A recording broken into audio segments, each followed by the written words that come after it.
In the 3rd century, a Persian prophet named Mani sat down to list the 4 greatest powers on earth.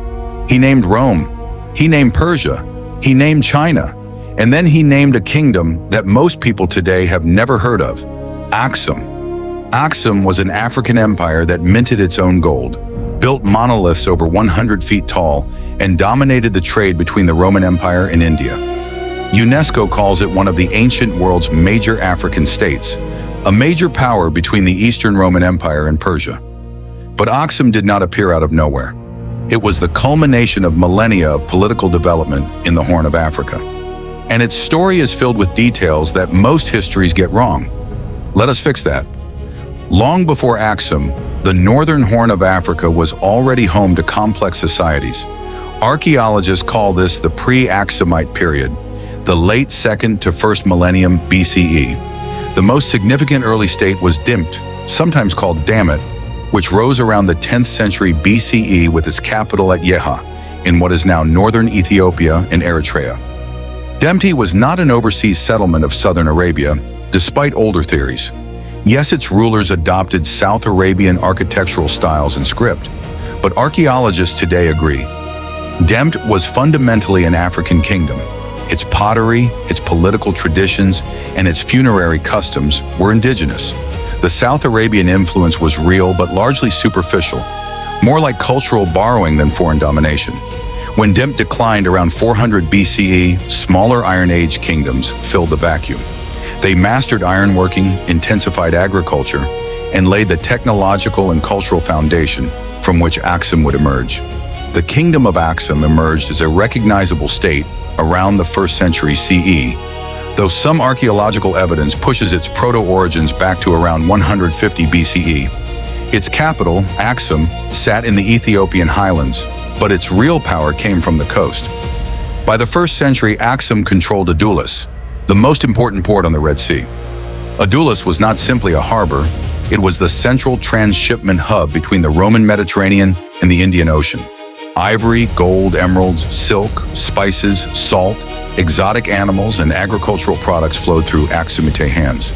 And Aksum was not only moving goods, it was minting its own currency, gold, silver, and bronze coins that circulated from the Horn of Africa to India and the Eastern Mediterranean.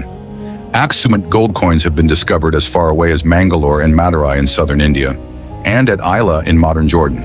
By the 3rd century CE, Aksum had reached the top tier of global politics. Mani, the Persian prophet who founded Manichaeism, ranked Aksum as one of the 4 great kingdoms of the world. In his Kephaliah, he wrote, "There are 4 great kingdoms in the world, the kingdom of Babylon and Persia, the kingdom of the Romans, the kingdom of the Aksumites, and the kingdom of Silas, that is China. There is none that surpasses them." At its height in the 3rd and 4th centuries, Aksum controlled northern Ethiopia and Eritrea, parts of Sudan, the southern Arabian Peninsula including Yemen, and coastal regions of the Horn. Now here is a correction. Some sources claim Aksum's maximum extent covered 2.5 million square kilometers. That figure is essentially unsourced.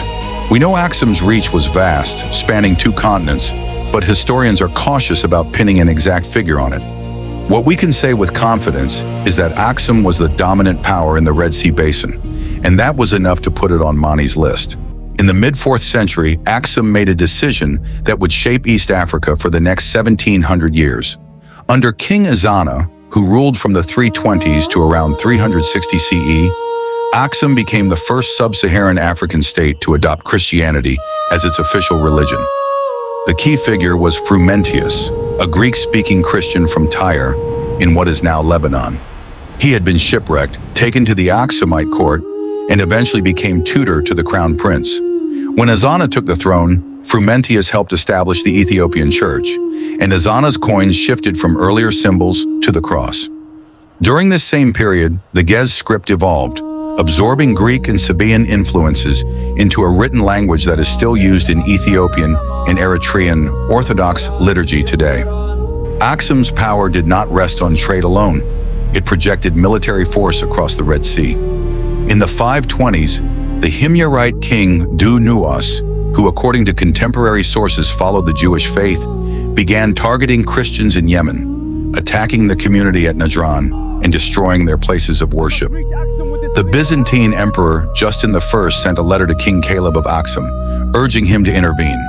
Kaleb mobilized a massive fleet, over 200 ships by some accounts, and invaded Yemen. He defeated two Nuwas, installed a Christian viceroy, and for a time Aksum ruled southern Arabia directly. But this was Aksum at its most overextended. Around 525, an Aksumite general named Abraha seized power in Yemen himself. And then, in 570, the Sasanian Persian Empire entered the conflict. The Persian general Wahrez led an expeditionary force to Yemen, defeated the Aksumite governor Masruq ibn Abraha at the Battle of Hadramaut, and expelled the Aksumites. The Persians reinstated a vassal king, but when Aksumite officials turned against him a few years later, the Persians returned in force.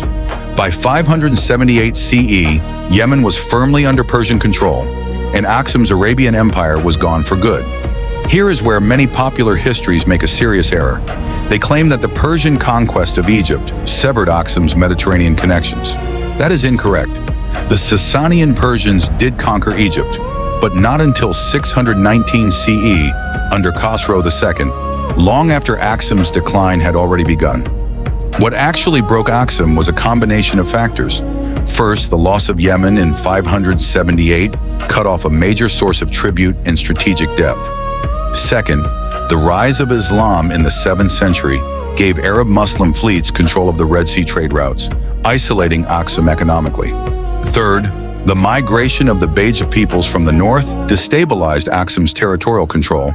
And fourth, environmental pressures. Intensified agriculture to feed a large population led to soil degradation and declining rainfall. What some archaeologists describe as severe soil erosion beginning around 650 CE. By the 8th century, Aksum's power had eroded. The capital was gradually abandoned. And here is another correction. Many accounts suggest that the Aksumite court simply retreated and gave way to the Zagwe Dynasty.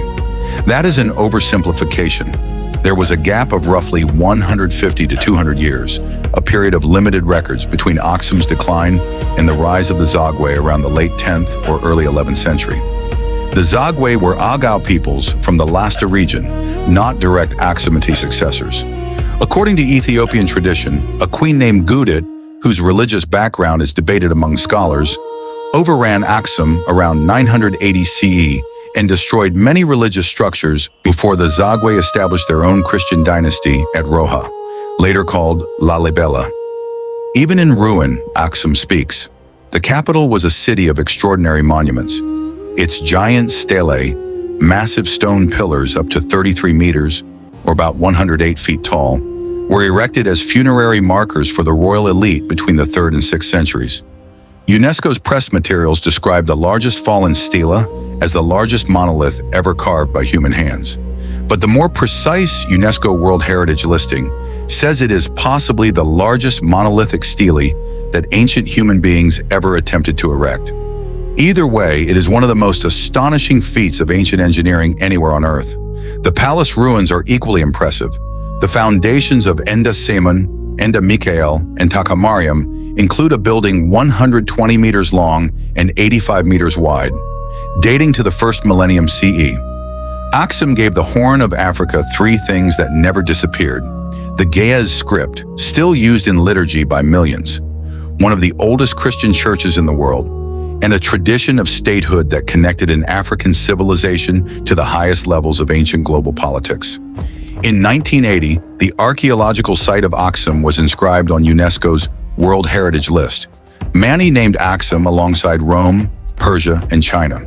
And while the world remembers 3 of those names, the 4th built something just as lasting, carved in stone, written in Ge'ez, and waiting in the Ethiopian highlands for anyone willing to look.